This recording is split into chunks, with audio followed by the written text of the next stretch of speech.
नमस्कार मित्रांनो, घरचा तंत्र या चॅनलमध्ये सर्वांचं स्वागत आहे.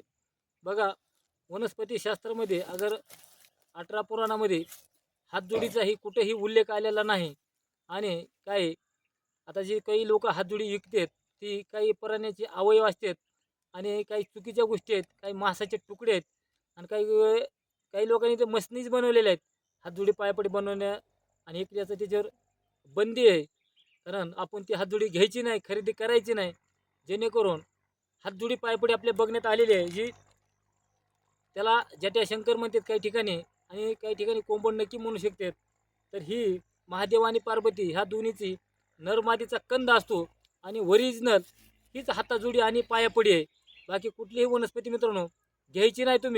तुम्ही जर नाही घेतली कुठंतरी ती जी त्याच्यावर बंधन येईल आणि काय होईल, ती प्राण्याची हत्या त्याच्यापासून वाचणार आहे. तर ही जी वनस्पती आहे मित्रांनो, एकदम वनस्पतीचा ह्याचा कंद आहे, ह्याचं काही नाही, फक्त कंद तुम्हाला बघा असा कंद असतो. ही कोंबडीच्या पायासारखे पाय आहेत आणि त्याला असा शेंदूर किंवा कुंकू लावून असं पॅकमध्ये बंधन करून ठेवायचं आहे. आणि ह्याला काय करायचं मित्रांनो, पौर्णिमेला पूजा करायची. तर ह्याच्यामध्ये 2 कंद असतात. आता काही लोक म्हणतात मोठे आहेत, फक्त ह्याची 4 इंच 3 इंच असे छोटे कंद असतात आणि काही पावसाळ्यात मोठे भेटतात. आता सध्या सीझन नाही त्याचा. तर ह्याची पूजापाठ मित्रांनो अशा प्रकारे, पौर्णिमेच्या दिवशी 1.25 मूठ तांदूळ, आपलं 1.25 मूठ तांदूळ एका लाल फडक्यावर टाकायचे आणि वटीचं सामान सर्व घ्यायचं. एक लाल सुपारी घ्यायची आणि 11 तुळशीचे पानं घ्यायचे आणि कुठलाही कालिकेचा मंत्र घ्या. आमच्याकडून भेटलं त्याचं मार्गदर्शन, तुम्हाला पूजा कशी करायची तुम्हाला भेटेल त्याची. आणि फक्त काही पौर्णिमेला तिची पूजा करून सगळी पूजा झाली, हिला चंद्राचं दर्शन घडवायचं. कारण पौर्णिमेच्या दिवशी चांगल्या शक्तीचं आगमन भरपूर झालेलं असतं, वाईट शक्ती येत नाही प्रत्येक. आणि पूजापाठ झाली की तुम्हाला ही फक्त किचनमध्ये, तिजोरीमध्ये काय तुमचा उद्देश आहे त्या उद्देशाने ह्याची पूजा करा. काही काही वेळा असं बघण्यात आलेलं आहे, आपण ज्याला दिली हातजोडी तर 5-5 महिन्यानंतर त्याचं काम झालं. तर एका जणाला दिलती तर त्यांचं एक बँकेचं काम होतं, पण ती बँकेचं काम त्यांचं एक 14 लाखाचं होतं. पण ती बँकेचं काम त्यांचं झालं नाही, पण त्याला तळेचे पैसे काही टिकल्या रूपानं भेटले.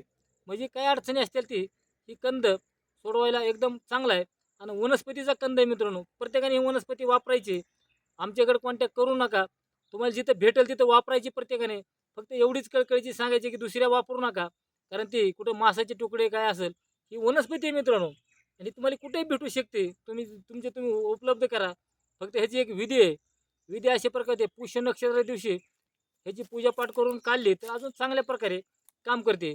अगर पुष्य नक्षत्राच्या आदल्या दिवशी ह्याचे आमंत्रण द्यायचं एक 10 कंदाला, 10 वनस्पतीला, तेवढ्या 10च काढून आणायच्या, तर ते अजून चांगल्या प्रकारे काम करतात. आता आपण काय करतो, काही छत्तीसगड असतील, काही कळसुबाईचे असतील, रत्नागिरीचे असतील, अशा काही ठिकाणी त्या वैद्य असतील कोण असतील त्यांना सांगतो की ह्या नक्षत्राला आपल्या 10 वस्तू काढा.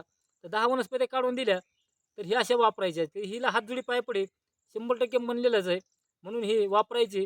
चला मित्रांनो, हे असे 2 कंद असतात, नर आणि मादीचं मला तर हरकत नाही. हे बघा आपण पिशवीत ठेवलेले आहेत, असे 2 कंद असतात, ही छोटा आणि मोठा, असे 2 कंद आहेत. आणि नर मादी जेवढा होईल तेवढा व्हिडिओ मित्रांनो शेअर करा, लाईक करा. आणि जर कोणाला लागत असली हातजुडी तरच फोन करा, नाही तर विनाकारण कोणीही फोन करू नका. आपला नंबर आहे 97 63 68 93 68, पाडे मामा हडपसर. जय शिवराया, जय महाराष्ट्र.